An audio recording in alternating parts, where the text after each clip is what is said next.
He never imagined that a wild wolf could come this close to his baby. But deep in the snowy woods, something unbelievable happened. Everyone expected a tragedy. But what the wolf did instead left them all speechless. This story will change the way you see animals forever. He never imagined that a wild wolf could come this close to his baby. But deep in the snowy woods, something unbelievable happened. Everyone expected a tragedy. But what the wolf did instead left them all speechless. This story will change the way you see animals forever. It's not just about a father, a baby, and a wolf. It's about nature's silent intelligence, unexpected bonds, and how sometimes the wildest hearts show the most profound compassion. The snow fell like a whisper from the heavens, soft, endless, and eerily quiet. Ethan Turner's boots crunched through the fresh powder, his breath shallow and sharp in the frigid air. His heart raced faster than his feet could move. The wind howled through the trees like a warning, but he didn't care. Nothing mattered except one thing. His baby girl was missing. Just 30 minutes ago, she'd been asleep in the back of his truck, snug in her car seat, wrapped in her thickest pink blanket, cheeks rosy with warmth. He'd only stepped away to chop firewood behind their cabin. It was routine, harmless, quick, until it wasn't. He'd come back to find the truck door open, and Lily gone. Ethan's hands trembled as he knelt by the tire tracks, his eyes tracing the massive paw prints pressed into the snow beside much smaller, dragged indentations, like something had been carried. This can't be real. A wolf. Had a wolf taken her? It sounded insane. But the evidence was right there in the snow. He started running, following the prints, panic clenching his chest like a vice. 2 hours earlier, the day had been peaceful, cold but peaceful. The firewood was running low, and a storm was on the way. Ethan thought Lily would be fine, safely inside the truck with the engine running, her lullaby playlist humming quietly. He remembered the last thing she did before falling asleep, reaching her tiny hand up and grabbing his finger. Now that finger felt frozen, useless. "Please, please be okay," he whispered, stumbling over a hidden root. He wasn't a stranger to the wilderness. After Marissa, his wife, died giving birth to Lily, he moved here to escape everything. The pain, the noise, the memories. But right now, he wished he was anywhere else. Somewhere with sirens, with help, with someone. Not alone, not chasing a wild animal through a white hell. Deeper in the forest, a pair of golden eyes glowed in the shadows. The gray wolf was massive, muscles moving beneath its thick fur, tail low, ears alert. But its body language wasn't aggressive. It moved cautiously, each step placed with care. In its mouth was something wrapped in soft pink fabric. Lily. She wasn't crying anymore, just looking up at the animal with wide, curious eyes. Her small fist clutched part of its neck fur. The wolf shifted its grip gently, ensuring it didn't harm her. Then it padded onward, toward an old hunting cabin long forgotten by time. Ethan nearly collapsed when the trail led him over a frozen creek and up a small hill. The trees opened slightly, revealing something ahead. An old, rotting shack buried halfway in snow. The prince led straight there. He crouched low, heart hammering in his throat. His eyes scanned every movement, every shadow. And then he saw it. The wolf. It was lying down outside the shack, curled protectively around something pink. Ethan stepped forward, and the animal immediately rose to its feet, standing guard. Lily's blanket was unmistakable. "Lily!" he screamed, raising his hands instinctively. The wolf didn't growl, didn't snarl. It just watched. Then something strange. A soft whimper came from behind the wolf, a second shape smaller. A wolf pup, black fur, shivering, barely able to move. His hind leg looked twisted, bloody. The realization hit Ethan like a punch to the gut. The wolf was a mother. She had taken Lily not to harm her, but because she needed help, desperately. Ethan didn't move. He didn't breathe. Slowly, he dropped to his knees, lowering himself to seem less threatening. The wolf stared at him, unmoving. Lily gurgled softly, her hand waving lazily in the air. And then, miraculously, the wolf stepped aside. Gently, it nudged Lily forward with its nose. Ethan scrambled forward and scooped his baby into his arms, sobbing. She was cold, but alive, unharmed. He wrapped her tighter, kissing her forehead again and again. "I'm here. I've got you. Daddy's here." When he looked back up, the wolf was still there, still watching him. His eyes, they held something.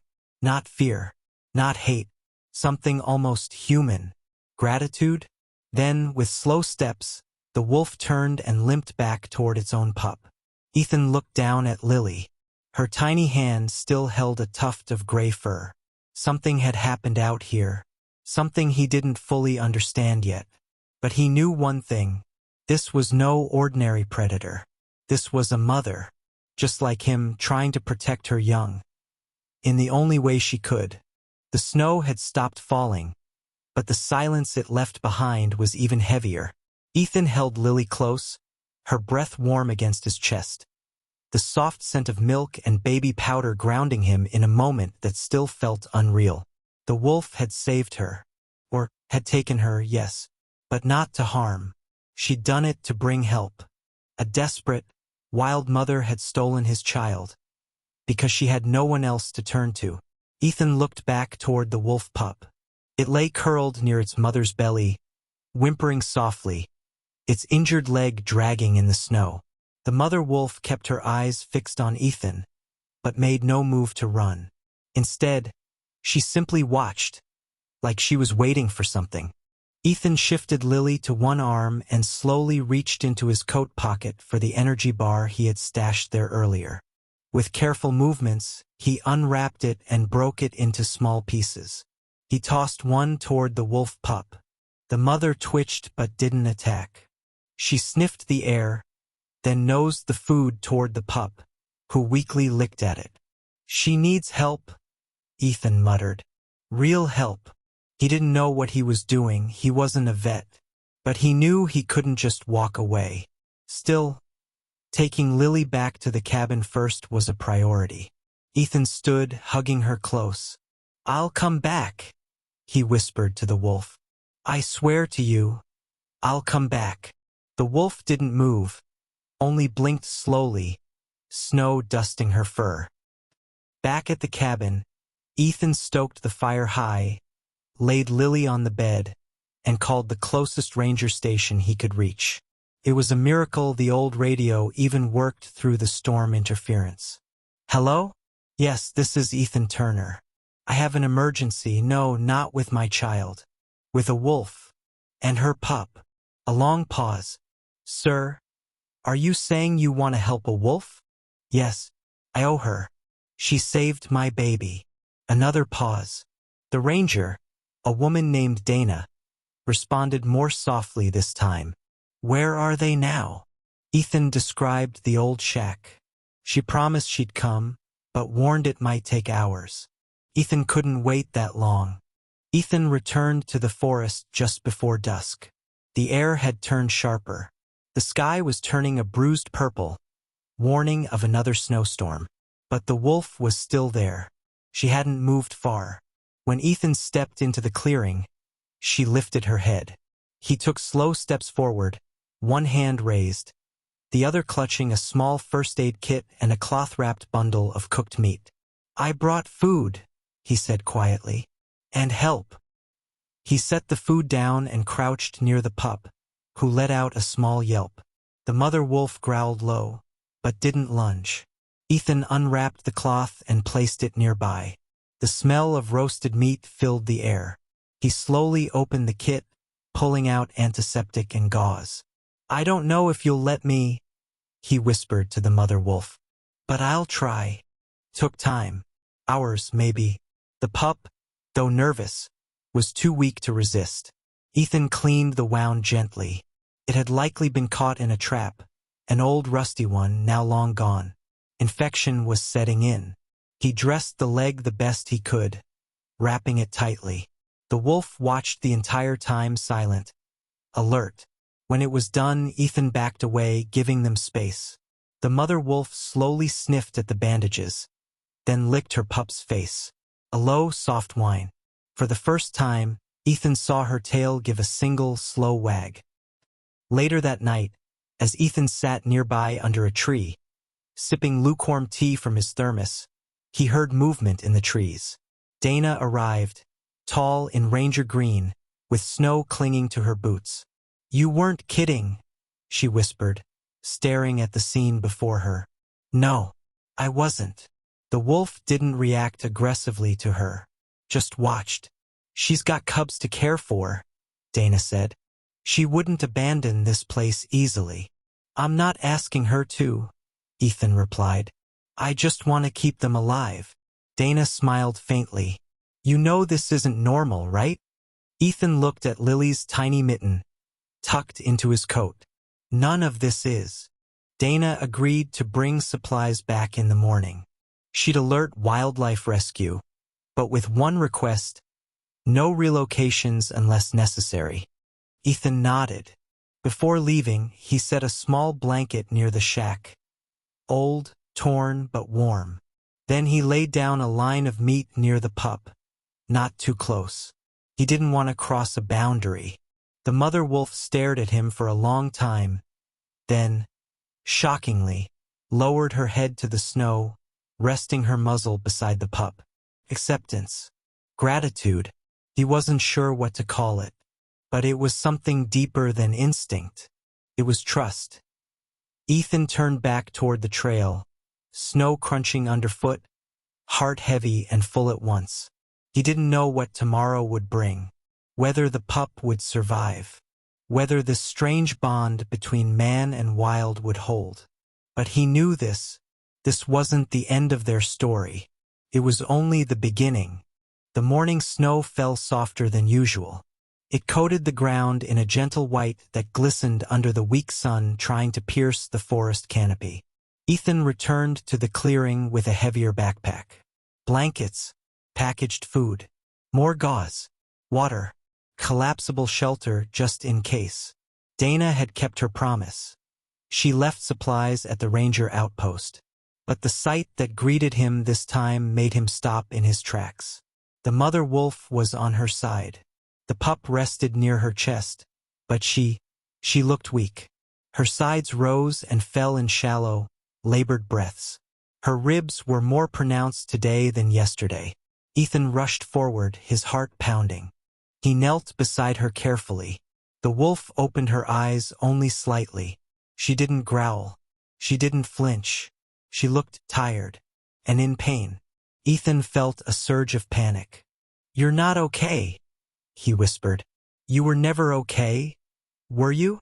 He offered water in a metal bowl. She barely moved. The pup whimpered and nudged its mother, licking her face desperately. She waited until the pup was safe, Ethan realized. She didn't bring me here just for the pup. She brought me because she was dying. He looked around. There was no den, no pack. She was alone, maybe abandoned, maybe separated by hunters or another predator. But now, she was preparing to leave her child behind, and she had chosen Ethan as the one to protect him. Ethan set up a small windbreak using the collapsible shelter beside the shack. He layered a blanket over the pup and gently tucked it next to its mother. She didn't resist. He placed food and water within reach. She licked the water once, just once. Then, with a faint sigh, her head dropped to the snow again. He sat beside them for hours, unable to move. By the time Dana returned, the forest was quiet. Dana's eyes went to the wolf immediately. Her ranger instincts kicked in as she approached slowly, knelt, and touched the animal's chest. A long silence. "She's still alive," she whispered. "But barely." Ethan ran a hand over his face. "We need to get her somewhere warm. A rescue center, anything. We move her now, she might die faster," Dana said. "But we can radio the wildlife rehab center," and see if they'll bring a transport crate and heating equipment. She saved my daughter, Ethan muttered, voice tight. I can't just let her die out here. Dana's hand gripped his shoulder gently. We won't. For 2 more days, Ethan stayed in the forest. He returned to the cabin at night to tend to Lily, then came back at dawn. The mother wolf grew weaker. The pup, however, responded to care. It started limping around the clearing.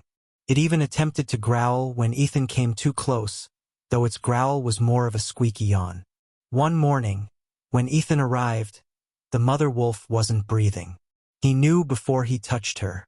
The forest was still, and for the first time in days he cried. Not from fear, from grief. He buried her near the old shack, used his hands and an old camping shovel. He marked the spot with a circle of stones and laid a scarf, Lily's old scarf, around one of the stones. She loved someone, he said softly, just like I love my daughter. Dana arrived mid-morning. She took one look and understood what had happened. The pup now followed Ethan around the clearing. Not closely, but enough to make a statement. I think he chose you, Dana said. I didn't expect this. Neither did she. The ranger rehab team came the following day with a crate and veterinarian. They examined the pup, vaccinated him, treated his leg, and prepared to take him. Ethan hesitated, but in the end he let them. I'll visit, he said, every week. We'll keep him on record as yours, Dana promised. If he can't return to the wild, he may be allowed to stay with you. The forest felt empty without the wolf's presence. But Ethan saw her in the snow, the wind, the silence. She'd changed everything. That night, as he rocked Lily by the fire, he whispered the truth to her, even though she couldn't understand. You're here because of a wolf, a wild, dying mother who gave everything so her pup, and you, could live. Months passed. Spring arrived. The snow melted. The forest came alive again. Ethan walked the trail daily, sometimes with Lily in a carrier, sometimes alone. He visited the rescue center weekly. The pup, now named Ash, had grown. His leg healed, but he remained quiet, alert, protective, just like his mother. Ash still responded to Ethan's voice, still leaned into his hand when he visited. One day, the vet smiled and said, You know he's not going back to the wild, right? I know. Would you like to bring him home? Ethan paused, then nodded. Yes, he already is. Ash took his first steps onto the porch cautiously. The cabin smelled different now, no longer wild and unfamiliar, but like home. Firewood, baby powder, warm soup. His paws pressed against the wooden planks with silent grace, eyes scanning the surroundings. Lily, now crawling confidently, reached toward him from her blanket nest on the floor. Ash stayed still. Then, surprisingly, he lowered his head and let her tiny hand rest on his muzzle. Ethan watched from the doorway, hardly breathing. He'd worried, of course. Worried that Ash might be unpredictable, that Lily might get hurt. But no. Somehow, the bond had already been formed. First through that snowy night, now solidified in quiet trust. Ash laid beside her like a silent guardian. When she napped, he stayed near. When she cried, he tilted his head curiously. And once, when she laughed, he let out a soft yip that sounded almost like he was laughing back. A week later, Ethan took Ash to the woods again. No leash, just trust. They followed the same path the mother wolf had led them through months ago. Trees now full of green, birds singing, the snow gone. Ash walked ahead at times, sniffing the air, tail swaying gently. Then he'd return to Ethan's side, never too far. They reached the old shack, now beginning to crumble. The stones marking the grave were still there, and the little pink scarf hadn't moved. Ash padded toward it and sat, not whining, not confused, just remembering. Ethan knelt down beside him. She'd be proud of you, he whispered. Ash looked at him, eyes warm and deep. They walked back in silence. Life at the cabin shifted beautifully. Ash grew stronger, taller. His fur darkened in places, and his limp became less noticeable. Ethan adjusted his routines to include Ash, feeding him, brushing him, training him gently. Never like a pet, always like a partner. Dana visited often, her ranger's curiosity giving way to friendship. "He's different from most rescues," she noted once. "He's not just domesticated, he's loyal, almost human in how he understands." Ethan smiled. "He had a better teacher than me." One night, a storm rolled in. Thunder cracked above the treetops. Lily woke screaming, frightened by the noise and flashing light. Ash was at her side instantly. He didn't bark. He didn't panic. He just stood beside her crib, watching, silent and protective. When Ethan entered the room, Lily was already calmer, her tiny hands clutched in Ash's thick fur. The wolf had become her safe place. Days turned to weeks. Lily's first birthday came. Just a simple day, cake baked with love, laughter, a few pictures. Ash stayed close the entire time, sitting behind Lily as she smashed frosting on her face. When Ethan tried to take a photo, Ash nudged closer, placing a paw protectively in front of her. The camera clicked. It was the photo that would later go viral. But that comes later. That evening, as Lily napped after the party, Ethan sat on the porch, Ash lying by his feet. The air smelled of pine and ash from the old wood stove. Stars blinked between clouds. He glanced down. "Why did she trust me?" he asked aloud.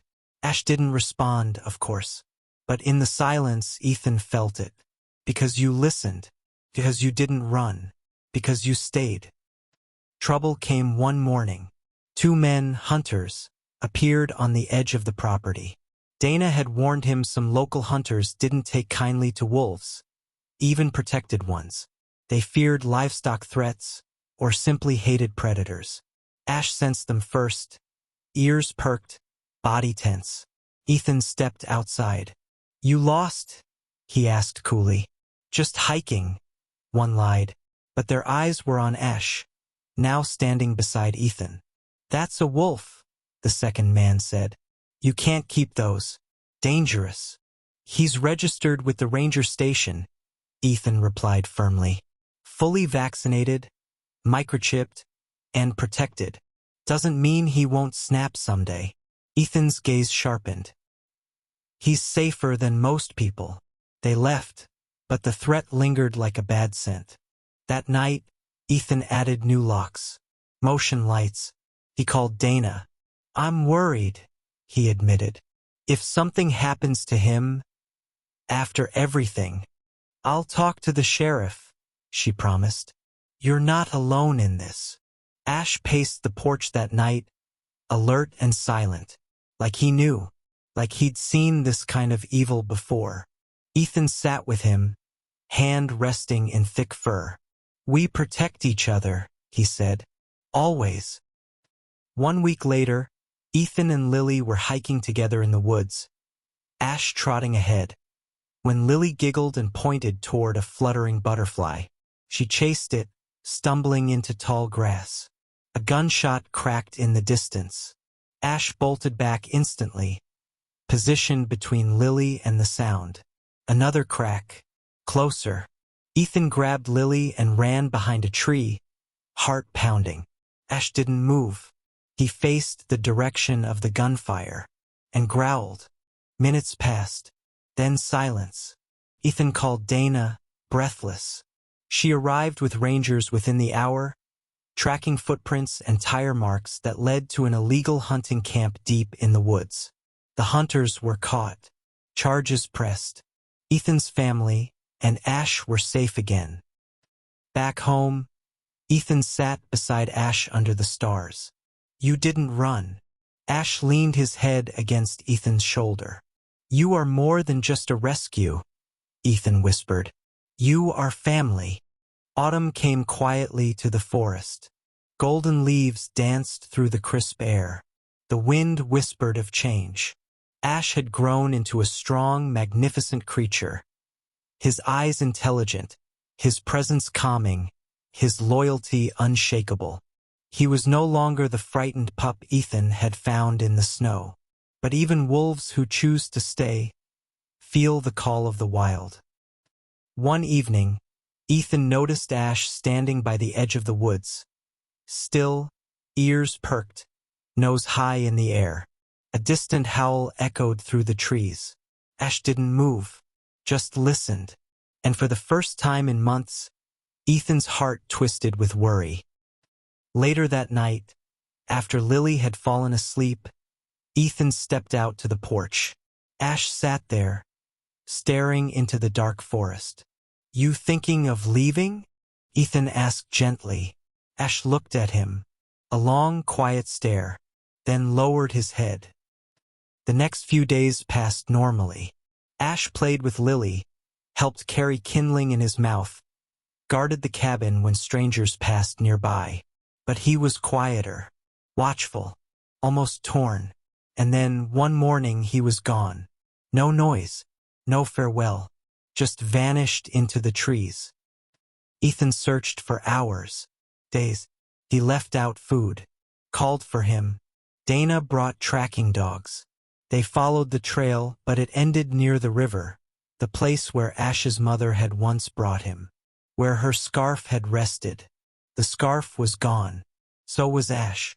Lily sat by the window every day, waiting, calling his name. Weeks passed. A season shifted. Lily said her first sentence. "Where Ash go?" Ethan couldn't answer. 3 months later, a blizzard hit. Strongest one in years. The cabin creaked. Power lines went down. Roads blocked. Ethan stacked firewood high, boiled snow for water, held Lily tightly at night. Then, on the third night, Lily sat up in her crib. "Daddy, Ash," she whispered. Ethan turned sharply. Outside, through the snow-glazed window, a shape, large, moving, familiar. He yanked open the door. Ash stood there, covered in snow, limping slightly again, for thicker, darker. But he wasn't alone. Behind him, 2 pups, barely old enough to walk, whining, trembling. Ash had returned, with a family. Ethan stepped back, heart pounding. Ash nudged the pups forward, gently. One limped like he once had. The other had a scar across its ear. Ethan bent down slowly. "You brought them here? Because they needed help?" Ash wagged his tail once, just once, and collapsed in the snow from exhaustion. The pups were scared, but Ethan carried them inside, fed them broth with a spoon, wrapped them in towels. Ash lay beside the fire for hours, resting, breathing heavily. When he opened his eyes again, Lily was curled up against him, smiling, safe. Dana was speechless when she came the next morning. "You're telling me he raised them out there and brought them here during a blizzard?" Ethan nodded. "And look at this." He pointed. "That one's paw is twisted like Ash's was. Maybe it's his pup. Or maybe just another orphan. Like he was. They found their way to him." "No," Ethan said. "He found his way to them." News spread after Dana shared the story online. First, the local papers picked it up. Then national news. "The wolf who saved a baby returns with orphans of his own," read the headline. The photo of Lily curled up with Ash went viral. People wrote in from around the world. "I never liked wolves. Until this story. I cried for an hour after reading this. My daughter wants to be a wildlife rescuer now." Ash's story didn't just warm hearts. It changed minds. Ethan started receiving visitors. Wildlife photographers, reporters, scientists, but he refused to turn their home into a zoo. "Tell his story," he said, "but don't turn him into a pet. He's not mine. He just chose to stay." Ash was offered honorary protection from the state, an ambassador of sorts, a wild soul that reminded people of what compassion could do. Years passed. Lily grew. Ash aged. He was slower but no less protective. The two pups, now strong and healthy, still stayed close to the cabin but often roamed into the woods. They always returned, because they had learned what Ash had once learned. Some humans are worth coming back to. The day came quietly. Ash lay under the porch, eyes tired. Lily, now 10, knelt beside him, stroking his fur. He looked at her and gently closed his eyes. They buried him near the river, where his mother had led him, where he had brought his own, where everything began. Lily placed a stone shaped like a heart on the grave. Ethan added the pink scarf. They stood in silence. The younger wolves watched from the trees, then howled long and soft. The forest answered. People continued to visit over the years, not to disturb, but to understand. They learned what kindness can do, what patience can teach, what a wolf can become when shown love. Ash became legend in those woods, a story told by rangers and fathers, a name carved into tree trunks and childhood memories. And to Lily, he was never a wild animal. He was her first protector, her brother, her forever friend. This story changed the way millions saw animals, because sometimes love doesn't wear a leash. Sometimes it has paws and golden eyes and a heart bigger than the forest itself. Thank you so much for watching this story till the end. This wasn't just a tale about a wild wolf. It was about trust, love, and the silent bond between two souls from different worlds. If this story touched your heart or changed the way you see animals, don't forget to like, share, and leave a comment below. Your support means the world and helps us bring more emotional, eye-opening stories to life. Until next time, stay kind, stay curious, and never stop believing in the unexpected.